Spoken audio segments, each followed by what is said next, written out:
creator of the River Nile, both revered and feared, aggressive and unpredictable, yet some still call him gift-bringer and even protector. Sobek is the ancient Egyptian crocodile god of the River Nile. His appearance is what makes him so easy to identify, but even that itself slightly varies. Sometimes he was shown as a large crocodile, similar to those found in the River Nile, and other times he appeared as a human man with the head of a crocodile. It was Sobek's appearance that made him so terrifying. Crocodiles were just one of the many species of animals found in the River Nile that were capable of devouring a man. Over the years there have been numerous tales attempting to explain to us how exactly the River Nile was formed.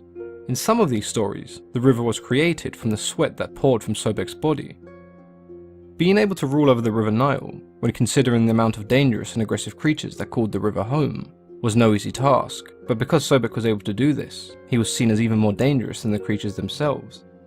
The River Nile did also bring with it many positive aspects. It provided fertile soil and means to grow vegetation, essentially giving birth to new life. As Sobek was considered to control these waters, he was seen as the fearless protector of the Nile, which often led him to also being associated with fertility, as well as crocodiles in the River Nile itself. The god was worshipped by the ancient Egyptian people because of the gifts he brought them, the gifts of vegetation and fertility that came with the River Nile, but despite this, he was still extremely feared by the people. His reptilian appearance and the rule of an environment as harsh as the Nile meant that Sobek was quite often seen as aggressive and unpredictable. His behaviour was often attributed to animal instinct, and along with this instinct and his association with fertility, he was regarded as overtly sexual, very similar to an animal that is unable to control its urges. Throughout the years, Sobek has been referred to by many names, including Sobek, Soket, Sukos in ancient Greece, and of course Sobek as we've come to know him by today. He was first mentioned in the pyramid texts of the Old Kingdom, which are widely regarded as some of the oldest texts to exist. When Sobek first made an appearance, it was in the ancient Egyptian city of Shedyet. The ancient Greeks referred to this city as Crocodilopolis, essentially meaning City of the Crocodile or Crocodile City. The city of Shedyet was part of a larger region known as Fayum, and that is why Sobek was given the nickname Lord of Fayum. As one would expect, in the City of the Crocodile, Sobek had quite a cult following. There was a large temple built in his name to honour the god. The temple was home to a crocodile that people called the Son of Sobek, and it was worshipped as a manifestation of Sobek. It was even adorned with gifts of gold and gems. The crocodile was fed better than most people within the city, with a diet consisting of luxuries such as meat, wine, and milk with honey. When the crocodile died, much like the pharaohs of Egypt, it was mummified and then replaced by another crocodile who assumed the role of Son of Sobek.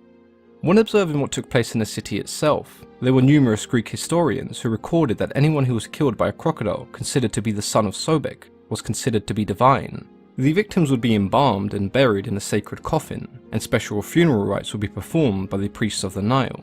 It may seem strange to us now, but some of the ancient Egyptians kept crocodiles just like house pets, believing that feeding a crocodile would mean they would receive Sobek's blessing. Despite Sobek being worshipped in the Old Kingdom, it wasn't until the Middle Kingdom when the influence of Sobek really began to grow.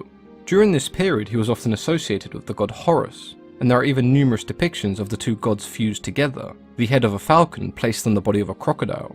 It's also believed that Horus may have taken the form of a crocodile when attempting to retrieve the body parts of Osiris that Set had scattered around the rivers of Egypt. There is a story where the 4 sons of Horus were drowning in the River Nile, but Sobek appeared and gathered them all up in a giant net, placing the children back on land. Now this story raised a very interesting theory to me. With Sobek being considered so unpredictable and temperamental, you would assume that he saved the children of Horus because Horus was a god, and in turn so were his children. But there is another story that somewhat changed my view on the situation. When Set killed his brother Osiris, he disembodied him and threw his body parts in the rivers of Egypt. One morning, Sobek saw the parts of Osiris in the Nile, and they looked so appetizing to Sobek that he could not resist and began to eat the parts of Osiris as they floated by. Sobek was eventually punished for defiling a god in this manner by having his tongue removed, which is why when we see crocodiles in Egyptian mythology, they are rarely ever depicted as having tongues. If we compare the two stories, in one Sobek appears to show compassion to his fellow gods, and in the other he completely disregards them. The way I interpret the difference between these two stories is that Sobek is constantly described as being very instinctual and almost primitive in his approach to his duties. When he saw the children of Horus drowning in the River Nile, I don't think the thought process involved saving the children of a god. I think Sobek's actions were purely instinctual.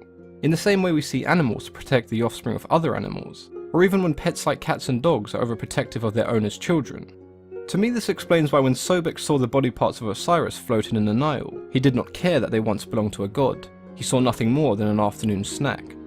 By no means am I saying that Sobek possessed the intelligence of an ordinary crocodile, but his animalistic nature can often be seen, and these two stories do quite a good job in showing us exactly that.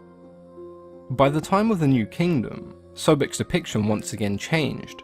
Rather than being shown as fused with Horus, he was more commonly associated with Ra himself, and once again the two gods were shown as being one entity, creating the new god known as Sobek Ra. Now, to say Sobek's parents were quite powerful and influential gods in Egyptian mythology is quite an understatement. His mother was Neith, the ancient goddess of war, and his father was Set, the god of storms, desert and chaos. There are definitely a number of scholars who would argue that Sobek's father could have been a host of other gods. His close association with the god Horus has led many to believe that he may have played a role in Sobek's creation. A theory that is not quite as common is that his father was Khnum, one of the oldest Egyptian deities known for his depiction as a man with the head of a ram. Khnum was considered the original source and god of the river Nile, a connection that he would share with Sobek. Sobek's wife was Renenutet, goddess of snakes, and often considered a protector of the harvest. Despite Sobek being associated with a number of other gods that he could be considered father to, I couldn't really find anything too definitive, which leads me to believe that he may have fathered none. Sobek was one of the first Egyptian gods that I ever had the pleasure of learning about, and he's always been one of my favourites as a result, but I'm not entirely sure if that's because a younger me thought the idea of a giant crocodile god was the best thing ever. Looking into Sobek in much greater detail has only confirmed that he's still one of my favourite Egyptian gods. He gives us a very simple but also complex figure. To the ancient Egyptians, he was extremely valued as the protector of the Nile, a source that many depended on to survive. Sobek being a crocodile, one of the deadliest predators in Egypt, meant he was immensely feared, but at the same time he was also respected and revered, with cities and temples built in his name. There were a number of crocodiles found mummified in tombs and pyramids, showing us that they were treated in almost the same vein as the great pharaohs of Egypt. There are some tales that depict Sobek as once being a dark god, mostly because of his association with Set, and crocodiles being considered the messengers of Set. This sentiment, if it ever existed, most likely didn't last long, as Sobek became somewhat symbolic to the pharaohs of Egypt. Sobek's great strength and power was thought to represent the pharaoh's own power.